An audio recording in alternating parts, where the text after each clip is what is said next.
Doctor Zahid, আপনি যদি একটু বলতেন আর্মি কেন অনেকগুলো ইস্যু জমে গেছে, আমাকে বলতে হবে। আগের বারও আপনি কিছু বলেছেন, আমার কিছু যোগ করার আছে। সেনাবাহিনী নিয়ে বলছি, মানে অধিকার ছাড়িয়ে দিয়া অধিকার ধরিয়া রাখার মতো বিড়ম্বনা নাই। আমি মনে করি মানে সেনাপ্রধান, এটা আমার অবজারভেশন, তিনি তো আসলে অধিকার রাখতে যাচ্ছেন না। খেয়াল করুন, তিনি ক্ষমতা নিতে পারতেন বলছি, তিনি ক্ষমতাটা নেন নাই। সামহাউ ওনার মনে হয়েছে উনি শেখ হাসিনার সময়ে তার আদেশ পালন না করে বাংলাদেশের ডেমোক্রেটিক ট্রানজিশনের পক্ষে তিনি দাঁড়াচ্ছেন। এখনো তিনি তাই বলছেন। আসলে উনি একটা নির্বাচন চাইছেন। হ্যাঁ, উনি একবার বা একাধিকবার ইনক্লুসিভ নির্বাচন শব্দটা বলেছেন, তাতে আমরা ধরে নিতে পারি এটাতে আওয়ামী লীগ থাকতে পারে, এরকম একটা আলাপ। এটা করা ঠিক করেছেন কি বেঠিক করেছেন এটা নিয়ে আলোচনা হতে পারে, কিন্তু উনি এখনো কিন্তু ওই অধিকার চাইছেন না, উনি দেশ শাসনের অধিকার চাইছেন না। উনি মনে করছেন, আবারও বলছি, সামহাউ উনি একটা ট্রানজিশনে যাবেন। আমি আপনাকে আমার একটা ইন্টারপ্রিটেশন বলি। রাওয়া ক্লাবে তিনি যেদিন পাবলিক অ্যাড্রেস করেছেন অন ক্যামেরা, সেদিন তিনি একটা জায়গায় বলছিলেন, আমার যদি কখনো কোনো সমস্যা হয় আমি নুরুদ্দিন স্যারের সাথে কথা বলি। আমি এই জিনিসটা পিক করেছিলাম। নুরুদ্দিন খান হচ্ছে সেই সেনাবাহিনীর প্রধান যিনি এরশাদের পতনের পর যিনি ক্ষমতা নিতে চাওয়ার চেষ্টা করতে পারতেন বা নিতে পারতেন, উনি এটা করেননি, বরং উনি বাংলাদেশের ডেমোক্রেটিক ট্রানজিশনের দিকে বাংলাদেশকে নিয়ে গিয়েছিলেন ওই সময়, কারণ ওনার রোলটা খুবই ক্রিটিক্যাল ছিল। আমি ধারণা করি জেনারেল ওয়াকারুজ্জামানেরও একই ধরনের চিন্তা আছে। সুতরাং তিনি আগে যেটা নেন নাই সেটা ধরে রাখতে চাচ্ছেন না, উনি চাচ্ছেন বাংলাদেশ একটা ডেমোক্রেটিক পথে যাক। এটা হলো আমার এই পর্যায়ের ব্যাপার। আচ্ছা, আমি এনসিপির ব্যাপারে আপনি একটা কথা বলেছেন। আমি ফিনান্সিয়াল টাইমসকে ডক্টর ইউনূস ছাত্রদের দল গঠন করা নিয়ে কি বলেছিল আমি হুবহু পড়ছি, প্রথম আলো ট্রান্সলেশন থেকে আমি দেখে দেখে পড়ছি। তিনি বলছেন তারা এই পরিস্থিতিতে রাজনৈতিক দল গঠন করছে বা রাজনীতিতে যুক্ত হচ্ছে। এটা বিরাট, পুরোটা পড়লে আরো ভালো বোঝা যেত, কিন্তু আমি এই অংশটুকু পড়ি। এটা দরকার, কারণ রক্ত দিয়ে তারা যেগুলো অর্জন করেছে সেগুলো তাদেরকে রক্ষা করতে হবে। অন্যথায় সেগুলো সেই সব ব্যক্তি নিয়ে যাবে যারা বিগত প্রশাসন ও অন্যান্যদের মতো সবকিছুর পুনরাবৃত্তি করার সুযোগ খুঁজছে। এটাই বাংলা আমাদের রাজনৈতিক পরিবেশ। সুতরাং তারা এটা রক্ষা করার চেষ্টা করছে। তাই আমি বলবো ছাত্রদের স্বচ্ছ অভিপ্রায় থাকবে, ক্লিয়ারলি নতুন দল তাদেরকেই রক্ষা করতে হবে, আর পুরনো দল যারা আছে তাদের ব্যাপারে ঠিক তার অন্য উপদেষ্টারা সরাসরি যে ভাষায় কথা বলেন, বাইরে থেকে বলা হয়, ঠিক তাই বলছেন। আমার কয়েকটা প্রশ্নের জবাব দিয়ে নেই। এটা যথেষ্ট টু প্রুভ যে উনি আসলে এনসিপি প্রতি বায়াসড। শুভকামনা আমাদের প্রত্যেকের আছে, সেটা ওনারও থাকতে পারে, কিন্তু উনি বায়াসড। আচ্ছা, তারপর আমার ওই অবস্থানের ব্যাপারে অনেকে এটাকে মিসইন্টারপ্রিট করতে পারেন যে যেহেতু আমার বক্তব্য এখন মনে হচ্ছে বিএনপি বা সেনাবাহিনী যা চাইছে তার সাথে অ্যালাইন। আমি আসলে এবার খুবই এক্সপ্লিসিটলি কথা বলছি, কারণ আমি বিশ্বাস করি বাংলাদেশ একটা রিয়েল ক্রাইসিসের মধ্যে ঢুকে পড়েছে। আমরা যদি গণঅভ্যুত্থানের পর থেকে দীর্ঘ আলোচনা, আমরা যদি এটাকে গণঅভ্যুত্থান হিসেবে মনে করে এর কাছে যতটুকু চাওয়া যায় ততটুকু নিয়ে মোটামুটি একটা গ্রহণযোগ্য অবস্থার মধ্য দিয়ে যেতাম, ভালো ছিল। কিন্তু এটাকে কেউ কেউ বিপ্লব বানানোর চেষ্টা করেছে দীর্ঘদিন আমাদের স্টুডেন্টরা তাদের পাতা ফাঁদে পা দিয়েছে। আপনার প্রোগ্রামে খালেদ ভাই, Hasnat Abdullah, I can clearly remember 5 তারিখের পর হাসনাত বলেছে আমার সাথে যে আমাদের বিপ্লবী সরকার গঠন না করাটা ছিল বিরাট ভুল। সো কিছু কিছু মানুষজন এই জায়গাগুলো এমন জায়গায় নিয়ে গেছে এবং এখনো চলছে। এই অনিশ্চয়তার মুখে অ্যাজ আর্লি অ্যাজ পসিবল একটা ইলেকশন ইজ মাচ বেটার। একটা কথা আছে, মানে ভিক্ষা চাই না কুকুর সামলাও। আমরা ওই জায়গায় চলে এসেছি। হতে পারতো আমাদের সংস্কার বা অনেক কিছু হতে পারতো, কিন্তু এখন একটা ইলেকশন যদি না হয় এবং সেটা জুনের মধ্যে না হওয়ার প্রবাবিলিটি আছে। কেন আছে আমি আপনাকে কিছু যোগ করি। ধরুন বাইরে থেকে বিএনপির কথা বলছি না, আমরা দেখছি সরকারের মধ্যে যে উপদেষ্টার নাম আমরা বললাম জনাব আসিফ মাহমুদ, তিনি একটা ইন্টারভিউ দিয়েছিলেন একটা টিভি চ্যানেলে, যেখানে তিনি প্রধান উপদেষ্টার সাথে সেনাবাহিনী, মানে বিশেষ করে তার সেনা প্রধানের সাথে বসেছেন। তিনি প্রধান উপদেষ্টার সাথে কি কি করেছেন তাকে না নেওয়ার জন্য 4 ঘন্টার মিটিং এর আগে 3.5 ঘন্টা উনি তাকে রেজিস্ট করার চেষ্টা করেছেন, শেষে বুকে পাথর বেঁধে তার ভাষায়। আচ্ছা, এই ক্লিপটা আসার আগে একজন খুবই গুরুত্বপূর্ণ ইনফ্লুয়েন্সার, খুবই গুরুত্বপূর্ণ, পারহ্যাপস মোস্ট ফলোড ইনফ্লুয়েন্সার ঘোষণা করেছিলেন 2 দিন আগে যে ওয়াকারুজ্জামানের জন্য তিনি একটা বিরাট ঔষধ আনতেছেন। লেভেনচুস এই শব্দটা ব্যবহার করেছেন। তারপরে না জনাব আসিফ মাহমুদ সাজিব ভুঁইয়ার এই ভিডিও দেখিয়ে উনি বলছেন দিস ইজ দ্যাট।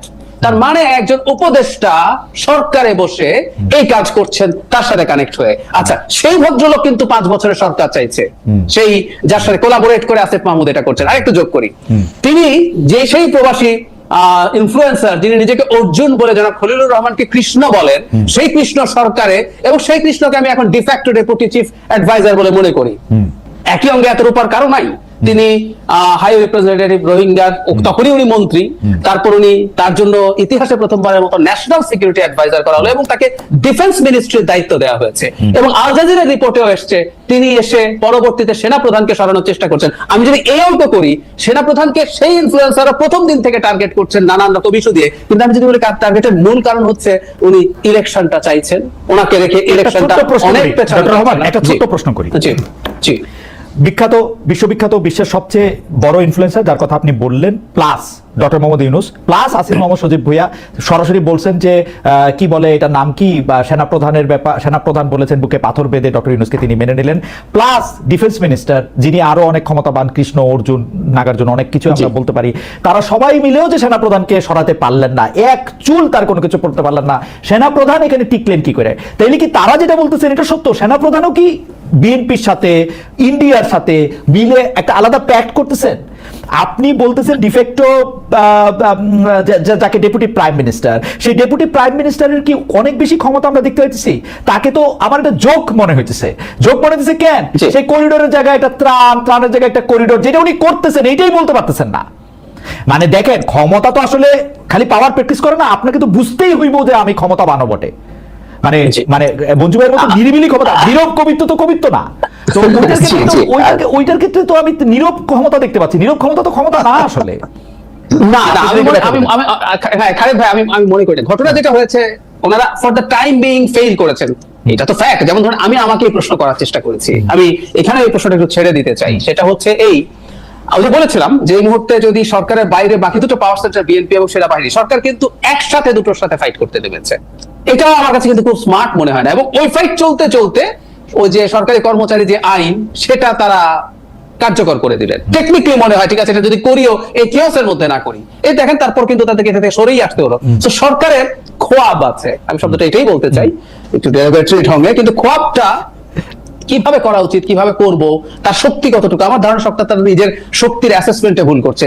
এজন্যই বলছি আমি, ওই যে মঞ্জু ভাই যেটা বলছিলেন যে উনি যদি ইলেকশন দিয়ে দেয় তাহলে কি আমরা সরি বলবো কিনা, আমার উত্তর হচ্ছে সরি বলবো না। সরি কেন বলবো না জানেন? ইলেকশন ইচ্ছা মতো দেয়া আর একটা ইলেকশন দিতে বাধ্য হওয়া, this two things are not the same. উনি ইলেকশন দিতে বাধ্য হয়েই হয়তো শেষ পর্যন্ত যাবে। আমি বিশেষ করে টোকিওতে তার, জাপানে তার বক্তৃতা শোনার পর মনে হয়েছে সেটা আসলে ধন্যবাদ পাওয়ার মতো ব্যাপার হবে না। আমি এটুকু বলে এই অংশে আমি শেষ করছি। গতকাল আমাকে মাননীয় মতিউর রহমান চৌধুরী ভাইয়ের প্রোগ্রামে জিজ্ঞেস করছেন এসব করে উনি তাহলে কি অর্জন করবেন এত কিছু করে। তো আমার উত্তর ছিলেন অসম্মান অর্জন করবেন। আমি খুব দিব্য চোখে দেখতে পাচ্ছি উনি অসম্মানের সাথে বিদায় হওয়ার পরিস্থিতি তৈরি হয়েছে। একটা সময় বলতাম যে কারো কারো আছে একটা অংশ তাকে এটা বোঝাচ্ছে, আর ভুল বোঝানো না, ওনাকে রক্ষা করার জন্য বলতে গিয়ে লজ্জা লাগে। মানে শেখ হাসিনার সময় আমরা এগুলো নিয়ে খুবই কঠোর ভাবে সমালোচনা করেছি।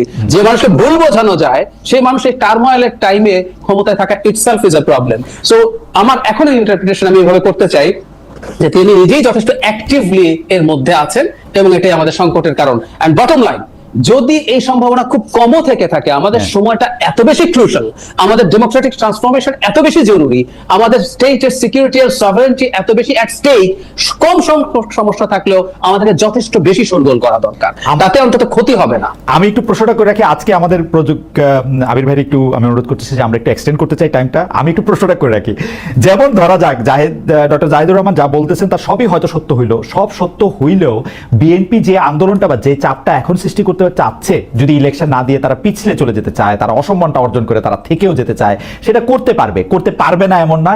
কিন্তু বিএনপি কি মনে করতেছে আসলে ছাত্রদের আন্দোলনের উপর ভর করে ক্ষমতায় যাওয়ার যে সম্ভাবনাটা তাদের তৈরি হয়েছে, অন্য কোনো এলিমেন্ট যদি এখন চলে আসে, বিএনপির পক্ষে আন্দোলন করে আর সফল হওয়ার কোনো সম্ভাবনা নাই। সেই জন্য বিএনপি খুব প্যানিক অ্যাটাক হচ্ছে, খুব বেশি ভয় পাইতেছে এবং যেটাকে বলে হচ্ছে চুনকে না দইকে চুন ভেবে ভুল করতেছে।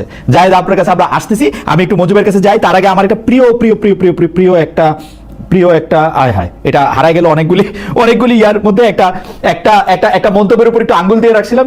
উনি বলছেন, হাসান মুন্সি বোধহয় ওনার নাম, উনি বলছেন খালেদ মহিউদ্দিন এনসিপির লোক, এটা আমরা জানি। দেখ, এটা অনেকদিন পরে নতুন একটু শুনলাম। বিএনপির লোক, আওয়ামী লীগের লোক এগুলি প্রায় শুনি, এনসিপির লোকটাও শোনা হলো।